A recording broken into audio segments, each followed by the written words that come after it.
Soaring fuel and food prices, and on it goes.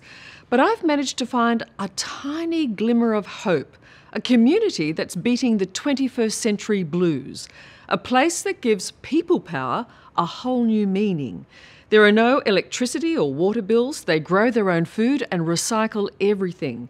They've simply unplugged. Once it was dismissed as just a hippie, trippy dream. Now it's a great practical idea that's spreading around the world. And the good news is, it's painless. The good life with all creature comforts intact.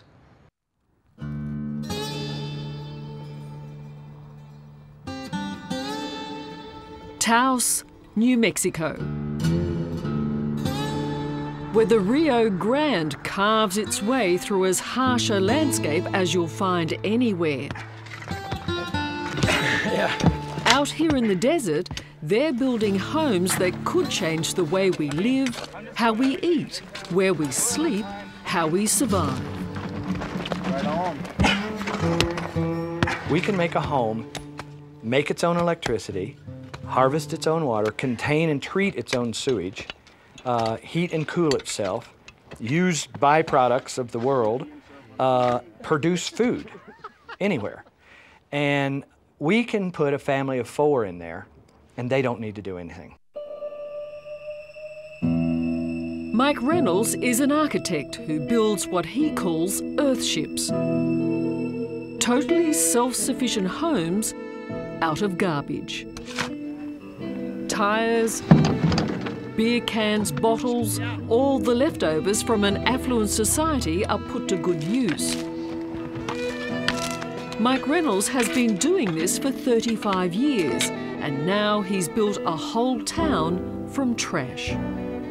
You must have known you had a difficult message to sell. Yes, if you're gonna hold up a piece of garbage and tell people it's gold, you know, you better be prepared for some flack. And everybody called me a fool and called me a fool and called me a fool, and now recycling's the thing to do, you know. This is an amazing achievement. It comes at a time when we're struggling to deal with the effects of climate change, restricted water, rising fuel and power costs, even maintaining basic food supplies. We're not necessarily looking at trying to change the planet as much as trying to make it so more people can survive. Because things are changing, regardless of whether we want to accept it. I don't care if they accept change or not. I don't care if they accept global warming or what they call it or who caused it. I don't care about any of that. I care about how do we live through it. And that's what Earthships are about, is living through it.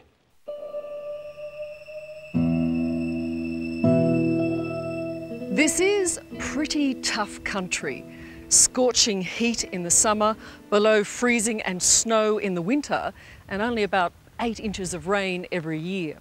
So if you can live off the grid out here, that is, not be connected to the power, the water or the sewer, you're doing pretty well. From the outside, these houses may not be everybody's cup of tea, but step inside and you may be pleasantly surprised. It looks hostile from the outside, but it's very comfortable on the inside. Oh, this is just a warm, bright, comfortable space. Kirsten Jacobson built this house herself. These are tyres. There's tires all back in here, and then plants, the whole building, all the electricity in the building is from solar cells on the roof. You could have a windmill as well, but I just have 3 solar panels on the roof that provide electricity for lights, TV, internet, phone, everything you really need. You're missing out on nothing. I don't believe so. I'm missing out on not paying a utility bill. Her home is warm in winter and cool in summer. And her only water is rainwater. Now this is almost like a tropical rainforest. I know, and in the high mountain desert where we get very little rain and it's very cold in the winter, we have banana trees inside the house. So all my shower water and sink water waters these plants, and they thrive and they use up some of the water, but they also aerate and treat the water and I can flush the toilet with that water. Okay, so it's one big cycle of water. Right. All the water is used 4 times in the building instead of just once. And so we take 8 inches of rain and multiply it times 4. That's how we're able to live just off the catch water. And if we can do it here, you can do it almost anywhere in the world. Mike Reynolds is constantly working on his designs. The Phoenix is his biggest project yet. Out the back, you can see how these houses are put together. This is like the tire I was pounding up there. Yeah. This is how hard they get, see? And they're swollen up, and they're resilient.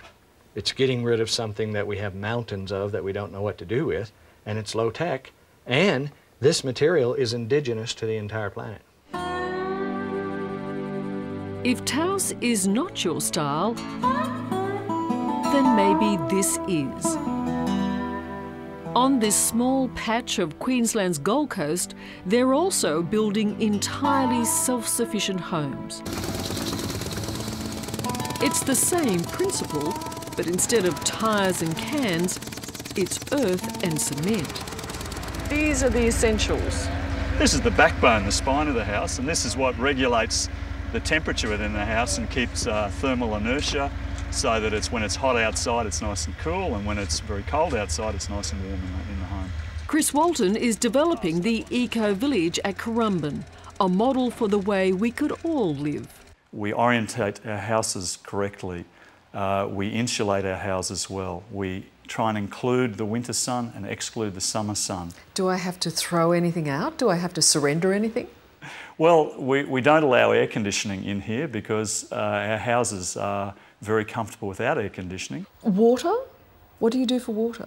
All of the houses here are self-sufficient in water. Each house has its own rainwater tanks, and the wastewater goes to our wastewater treatment plant and comes back as very safe recycled water for our yard usage and toilet flushing. You know, this is a fine example of you can live energy efficiently in luxury. Yes, it is. Yes, I mean, it's a beautiful, beautiful home. Claire Johnson really is doing it in style. Yep, this is a rammed earth wool, and it's made from stone from the Gold Coast quarry, mixed with some small amount of cement and water. Beauty of it is that in the winter, the sun's rays hit the wall, and the wall absorbs the heat, so helps to keep the temperature warm in the evening. Wow, and it looks good too. Yeah, it looks fantastic. Yeah, beautiful. Claire's 3-bedroom, 2-bathroom home comes with all life's luxuries, including a sophisticated energy monitoring system. So if we look at the electricity for today, and today we've made 5.7 kilowatts. That's the yellow graph, but we've only used 2.4. Oh, aren't you a good girl? It's a report card, basically. It is. Do you like it? Yes, I do. And here's the real bonus. Claire produces so much solar electricity, she feeds it back into the grid and gets paid for it. We're proud owners of a bill which actually says that we're $12.70 in credit. They owe you. They do owe us money because we've produced more power and sent more power back to the grid than we've used. Why haven't we done this before? I think we've all been a little bit asleep. Certainly past governments have not acted on their fundamental responsibility, and I think in years to come we will look back and judge that inaction and poor action as being criminal. All over the world, from the deserts of New Mexico to the rolling hills of Somerset, England, people are coming up with their own unique solutions to the problems that confront us all. Ultimately, you've reverted to history. I suppose perhaps we have, yes. People had windmills or they had water mills to turn the machinery. Brian Shingler has owned this place for years, a water mill that dates back 1,000 years. But it was only when electricity prices started to soar a few years ago that he got the idea of replacing the old water wheel with a turbine to generate his own electricity. So it's all about the drop? Yes, it's about a 5-metre drop, and it's about a half a cubic metre per second of water that is able to produce that power, about 10 kilowatts at the moment. It's not bad, is it? Well, it's enough to power 10 or 15 houses, the average rate of consumption. Now the idea has caught on, and Brian is part of a consortium of watermill owners who sell their electricity back to the power company. Brian makes a profit of £3,000. That's more than 6,000 Australian dollars a year. And this is how we start up. Look at that. So this is just like a big tap, letting the water in. And mills enough corn to feed his sheep. Wow. That's very good. It's been an amazing turnaround. Finally, rebels like Mike Reynolds have become the voice of reason for a desperate planet. You were laughed at, were you not, when you told your architectural colleagues? Well, I was more than laughed at. They said I was a disgrace to the architectural community. And since then, I've heard that many times. That was just the first time you heard it. Just the beginning. It must have irked you so many times.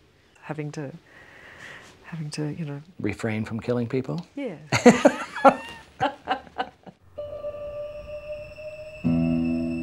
But now Reynolds' homes are being built around the world. And this would sit well in any place, in any community in the world. It wouldn't look out of place. Oh, it would look out of place. Yeah. My form of beauty is not necessarily globally accepted. But in Holland, I'm making it brick. In Scotland, I made it stone.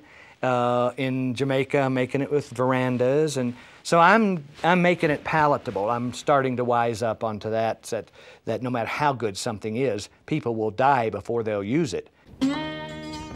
For years, Mike Reynolds was regarded as a hippie architect gone mad. Now his time has come. He still may be a hippie, but no one thinks he's mad anymore. Eternal greenery? Yeah, that's cleaning up your bathwater. I knew that it would happen. I mean, because you could see it. You could see it 35 years ago. And now it's needed. So we're confident. We can do anything, anywhere. You know, we're even cocky.